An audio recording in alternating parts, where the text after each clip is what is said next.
कर लेंगे, ठीक है। अब यार एपिसोड की शुरुआत में यहाँ पे हमें एक शो का सीन दिखाया जाता है। एक औरत एक लड़के को बताती है कि तुम्हारी एज 27 है, क्यों, है ना? तो वो लड़का कहता है नहीं 20 है। तो वो औरत कहती है कि तुम्हारी बीवी और एक बच्चा भी है कि नहीं? तो वो लड़का कहता है नहीं मैं अकेले रहता हूँ। तो वो औरत कहती है कि तुम्हें करी खाना पसंद है। तो वो लड़का कहता है नहीं मुझे रामन पसंद है। ये शो इधर ओवर हो जाता है, दो बंदे यहाँ पे बात कर रहे होते हैं और वो कहते हैं कि भाई वो बुढ़िया कहीं पागल वागल तो नहीं है, मतलब यार ये तो आम सी बात है, वो लड़का कितना जवान लग रहा है, उसकी बच्चे और बीवी कहाँ से आ जाएगी यार? मेरे को ऐसा लग रहा है कि ये सिर्फ एक ठोंग है और ये शो ही एकदम बेकार है। वैसे इस शो को कोई देखता तो है नहीं, तो कोई फर्क भी नहीं पड़ता इस चीज से, तो चलने तो चल रहा है, ठीक है ना। तो यहाँ पे वो औरत जब इस कैब में बैठ के जा रही होती है तो वो बंदा जो होता है कैब चलाने वाला वो पूछता है कि आप सेंटा डोडोरिया है कि नहीं? मैंने उस दिन आपको टीवी पे देखा था, क्या आपके अंदर सच में साइकिक पावर्स है? तो सेंटा यहाँ पे बोलती है ऐसा करो उतार दो मुझे, यहाँ पे गाड़ी रोको चलो अपनी।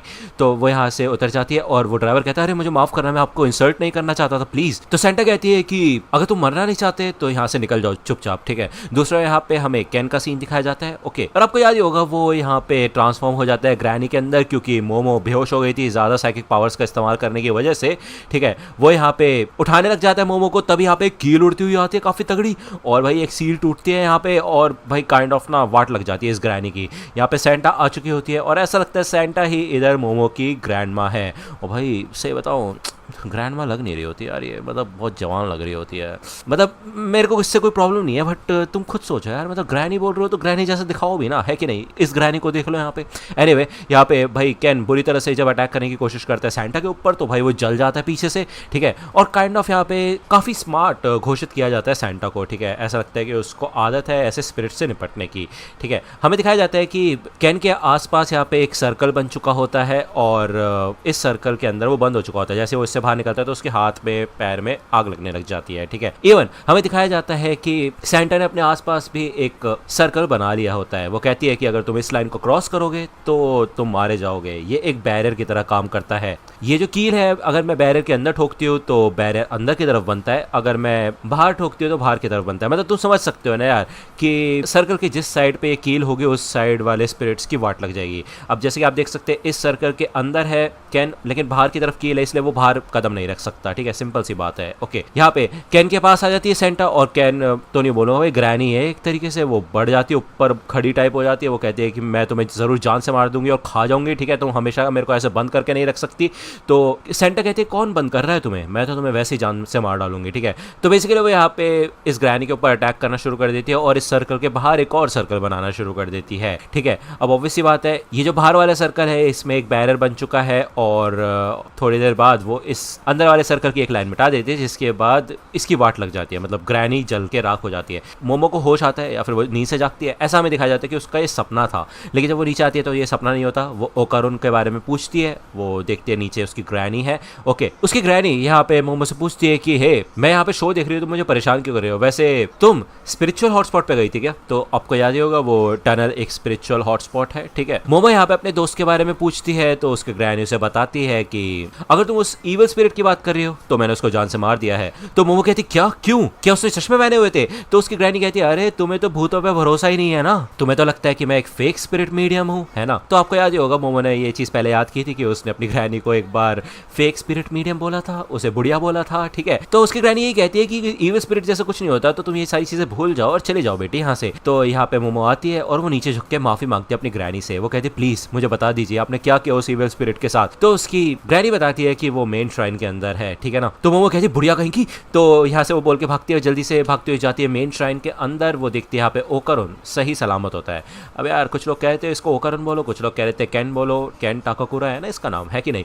तो ओकारुन बोल लेता हूँ अभी के लिए, ठीक है, क्योंकि मोमो भी उसे ओकारुन बोलती है। इधर वो बैठ के खा रहा होता है लेकिन वो देखता है मोमो को तो उसको राहत मिलती है, वो इमोशनल हो जाता है। वो कहता है मुझे लगा मैंने आपको मार ही दिया होगा, ठीक है। तो मोमो उसके मुंह पे गेट बंद कर देती है। यहाँ पे उसे काफी गुस्सा आ रहा होता है, उसे लग रहा था कि कहीं वो मर वर ना गया हो, लेकिन सही बात है कि वो सुरक्षित है, ठीक है। उसकी ग्रैनी यहाँ पे आ जाती है। ग्रैनी कहती है कि तुम कब से ऐसे मॉन्स्टर्स को अपना दोस्त बनाने लगी? चिंता मत करो, जब तक वो इस श्राइन के अंदर है तब तक वो ट्रांसफॉर्म नहीं होगा, लेकिन एक भी कदम अगर बाहर रखेगा तो फिर से ट्रांसफॉर्म हो जाएगा। तो मोमो कहती है तुमने मेरे से झूठ क्यों बोला बोला कि आपने इसको मार दिया है। तो ग्रैनी कहती है ऐसा लगता है कि तुम ऐसे लड़कों में काफी दिलचस्पी लेने लगी हो। हाँ, मोमो बताती है कि टर्बो ग्रैनी ने इसका वो ले लिया है, वही औजार, ठीक है ना, और जब तक उसके पास उसका औजार है तब तक ये कर्स उसके ऊपर से हटेगा नहीं। तो ग्रैनी पूछती है कि क्या तुम उसे पसंद करती हो? तो मोमो कहती है नहीं ऐसा नहीं है, और साथ में वो बताती है कि उसके अंदर अब साइकिक पावर्स आ चुकी है। वो एक यूएफओ वाली जगह गई थी जहाँ पे उसको ये सारी पावर्स मिली, ठीक है। तो ग्रैनी कहती है लेकिन यूएफओस तो होते नहीं ना।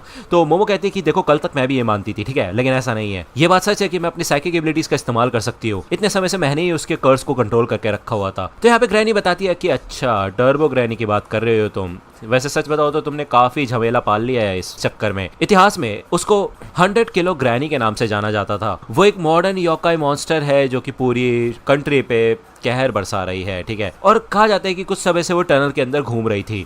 मैं जब वहां पे चेक करने गई थी तो मेरे को वहां पे काफी अजीब महसूस हुआ, जिससे कि मैं उस टनल के पास भी नहीं जा सकी। उसके अंदर काफी खतरनाक स्पिरिचुअल पावर थी। तुम्हें पता ही होगा कि कुछ स्पिरिट ऐसे होते हैं जो लोकेशन के हिसाब से ही बॉन्ड रहते हैं, मतलब उस लोकेशन से वो बाहर नहीं निकल सकते। उस जगह पे ही उनकी सबसे ज्यादा स्ट्रॉन्ग अटैचमेंट होती है और उसी जगह वो सबसे ज्यादा ताकतवर भी होते हैं। अब ऐसा लगता है कि जो टर्बो ग्रैनी का स्पिरिट था और वो स्पिरिट जो कि इस जगह से जुड़ा हुआ था, इन दोनों का मिक्सचर बन चुका है। ये दोनों फ्यूज हो चुके हैं और भी ज्यादा ताकतवर हो चुके हैं टर्बो ग्रैनी, ठीक है। लेकिन चलो कोई बात नहीं, तुम उससे लड़ने की कोशिश मत करना क्योंकि मैं अपनी प्यारी पोती को खोना नहीं चाहती। और वैसे भी तुम्हारा इससे डायरेक्टली तो कोई लेने देना है नहीं, तुम अपनी नॉर्मल लाइफ जी सकती हो और मिस्टर केन को ऐसे ही छोड़ सकती हो। तो यहाँ पे मोमो कहती है कि वैसे ऐसी सिचुएशन में जब मैं फंस जाती हूँ तो मैं सोचती हूँ कि मिस्टर केन इस सिचुएशन में क्या करते हैं, मैं उनके बारे में ही सोचती हूँ सिर्फ। तो ग्रैनी कहती है अच्छा तो इसका मतलब यह है कि तुम उस बच्चे से सच में प्यार करती हो। तो मोमो कहती है अरे नहीं नहीं नहीं, मैं मिस्टर केन वो एक्टर की बात कर रही हूँ, आइडल की। तो ग्रैनी यहाँ पे अंदर आती गेट के पास और कहती है देखो बच्चे वो तुम्हें प्रपोज कर रही है। तो बेसिकली यहाँ पे इन दोनों की ऐसी आलतू फालतू की बातें होती है, ठीक है। तो उसकी ग्रैनी बताती है यहाँ पे कि बेसिकली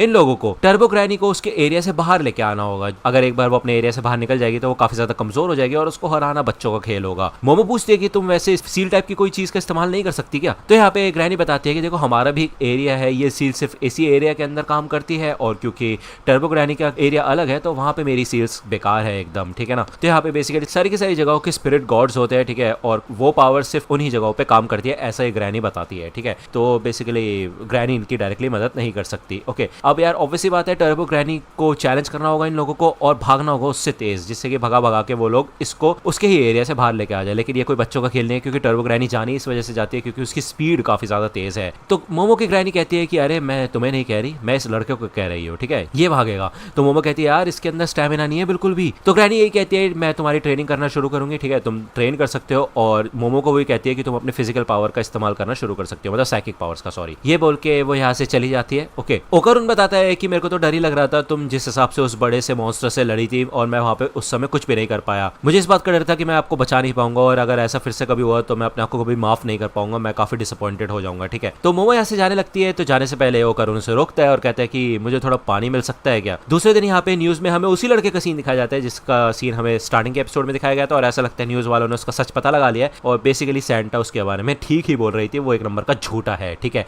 तो सेंटा कहती है कि अरे यार उसके फेवरेट फूड के बारे में बताओ कि उसका फेवरेट फूड रामन नहीं करी है जैसा मैंने बताया था। तो यहाँ पे हमें दिखाया जाता है सुबह का सीन। तो ऑब्वियसली बात है यहाँ पे ओकारुन को भाई जाना होता है टॉयलेट, ठीक है, उसको पोटी आ रही होती है बहुत बुरी तरह से। लेकिन ऑब्वियसली बात है यहाँ पे वो श्राइन के बाहर आ चुका है अब, तो वो ट्रांसफॉर्म्ड है। लेकिन इधर मोमो अपनी एनर्जी की मदद से उसको कंट्रोल कर रही है, ठीक है।